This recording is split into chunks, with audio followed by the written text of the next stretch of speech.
गोर लागै छी सब गोटा के। मधुश्रावणी व्रत कथा में 9 दिनक कथा में गौरीक विवाह कहै छी। महादेव देवता ऋषि मुनिक बरियाती ओ गाजा बाजाक संग हिमालयक द्वार पर पहुँचलाह। मैना हुनका लोकनिक परीक्षण कयलनि। स्त्रीगण सब गीत गबैत मैनाक पाछू लागि गेल। सब महादेवक रूप देखि मोहित भय कठपुतली जकाँ ठाढ़ भऽ गेल। सब स्त्रीगण गौरीक भाग्यक सराहना केलक। महादेवक दर्शन सँ अपना के धन्य बुझलक। देवता लोकनि महादेवक संग नहि छोड़ल, कारण हुनका लोकनि के शंका छलनि जे महादेव फेर कोनो तमाशा नहि ठानि देत। मैना झट बड़क परीक्षण कय चलि गेलीह। हुनको शंका छलनि जे देवता लोकनि किछु हंसी ठट्ठा नहि कय दैथ। बर के मड़बा पर आनल गेल। हिमालय हुनकर पूजा कयल। ओठंगर कूटल गेल। महादेव कोबरा घर सँ गौरी के हाथ पकड़ि अनलनि। ब्रह्मा सब काज में तत्पर छलाह। बर के रेशमी धोती, फूल आ तथा सोनाक माला पहिराओल गेल। बर कन्या के आमक पल्लव केर कंगन पहिराओल गेल। ऋषि लोकनि गोत्राध्याय पढ़ाओल। हिमालय कन्यादान संपन्न कयल। गौरी शंकर के वेदी पर गेलाह।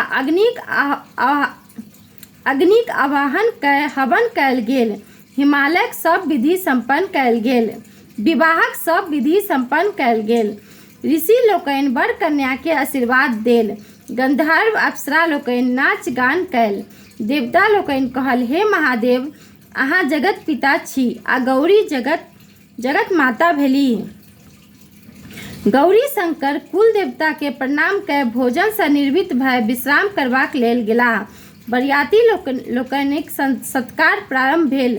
जहिना विभिन्न तरहक बरियाती आयल छलाह, तहिना हिमालय सभक लेल विभिन्न प्रकारक ओरियान केने छलाह। जतय साक्षात अन्नपूर्णाक जन्म भेल छनि, ततय कोन वस्तुक कमी भऽ सकैत अछि। बरियाती लोकनि प्रसन्न भऽ हिमालय के धन्यवाद दैत विदा भेलाह आ कहलनि, अहाँ धन्य छी हिमालय। आब हमरा लोकनि के तारकासुर सँ त्राण पायबाक बाट खुजल। हिमालय के कर जोड़ने ठाढ़ छलाह। मैना अपन अज्ञानताक लेल देवता और ऋषि सँ क्षमा मांगल। ओ लोकनि कहलनि, ई सब लीला त्रिलोकीनाथक छलनि। अहाँक सौभाग्य बढ़य। आब हमरा लोकनि के जेबाक आज्ञा देल जाओ। आगा गौरी शंकर बसहा पर चढ़ल विदा भेलाह। पाछू पाछू हुनका लोकनि के अरियातबाक लेल हिमालय सहित हुनकर परिवार छलनि।